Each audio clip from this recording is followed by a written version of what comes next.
ప్రభువునందు ప్రియమైన వారందరికీ వందనములు. ఈరోజు అనగా మే 18వ తేదీ వేకోమన్న ప్రత్యేక సందేశానికి స్వాగతం. ఈరోజు మనం ధ్యానించే దేవుని వాక్యం, పాపం యొక్క శాపము. ఈ నేల మీద ఉండకుండా నీవు శపింపబడిన వాడవు.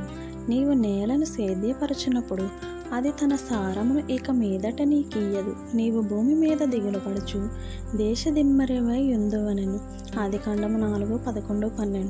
దేవుడు కయీను యొక్క వ్యక్తిత్వమును శపింపలేదు, కానీ నీవు నేల మీద ఉండకుండా శపింపబడిన వాడవు.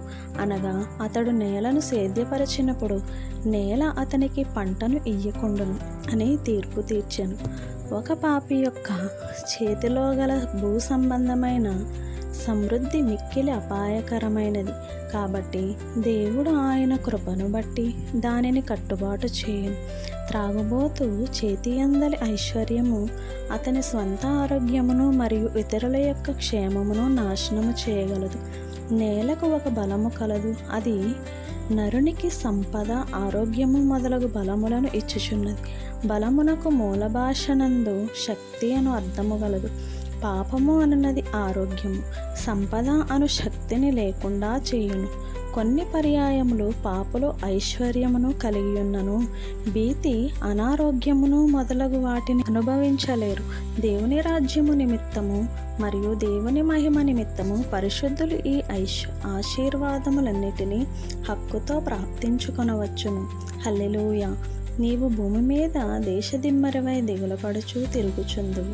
ఇప్పుడు కయీను నరహంతకుడుగాను అబద్ధికుడుగాను దేవునికి విరోధముగా తిరుగుబాటు చేయువాడుగాను ఆయను.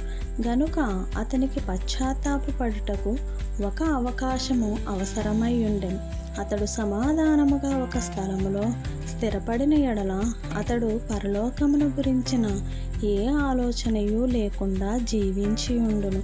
అయితే ఇప్పుడు అతని యొక్క జీవితము స్థిరపడనందువలన తాను చివరికి స్థిరపడబోవు, సమాధానము పొందబోవు ఆ స్థలము కొరకు, అనగా పరలోకము కొరకు అతడు వెదకవలసి ఉన్నది. దిగులు పడుచు పారిపోయినప్పుడు మరియు దేశదిమ్మరి అను పదములకు వ్యర్థముగా తిరుగువాడు మరియు ప్రలాపించువాడు అని మూల భాషలో చెప్పబడింది. మనము ఎంత అధికముగా పాపము చేయుదుమో, ఎంత అధికముగా మన హృదయములను కఠినపరచుకొనేదమో అంత అధికముగా శ్రమలు, శిక్షలు పొందుదుము. మరియు దేవుని వైపు తిరుగుటకు మనకింకనూ కష్టతరముగా నుండును. చూసారు కదా సహోదరి సహోదరులారా, కయ్యను జీవితం మనకు ఒకటే హెచ్చరిక చేస్తుంది. పాపం అనేది కేవలం తప్పు చేయడం మాత్రమే కాదు, అది మన జీవితాల్లో ఉన్న నెమ్మదిని, దేవుడు ఇచ్చిన ఆశీర్వాదాలను, ఆరోగ్యాన్ని కూడా దూరం చేస్తుంది. దేవునిని విడిచిపెట్టి మనం ఎంత సంపాదించినా కయ్యేనులాగే హృదయంలో నెమ్మది లేక దిగులు పడుతూ దేశదిమ్మరిలా బతకాల్సి వస్తుంది. అయితే దేవుడు కయ్యేనును శపించినప్పుడు కూడా అతడు పశ్చాత్తాపడాలనే ఒక అవకాశాన్ని ఇచ్చాడు. ఈరోజు దేవుడు మనకు కూడా ఆ అవకాశాన్ని ఇస్తున్నాడు. మన హృదయాలను కఠినపరచుకోకుండా ఈరోజే పాపాన్ని విడిచిపెట్టి దేవుని వైపు తిరుగుదాం. ఆయన మహిమ కోసం జీవించే పరిశుద్ధులుగా మారి దేవుని ఆశీర్వాదాలన్నిటినీ హక్కుతో పొందుకుందాం. హల్లెలూయా.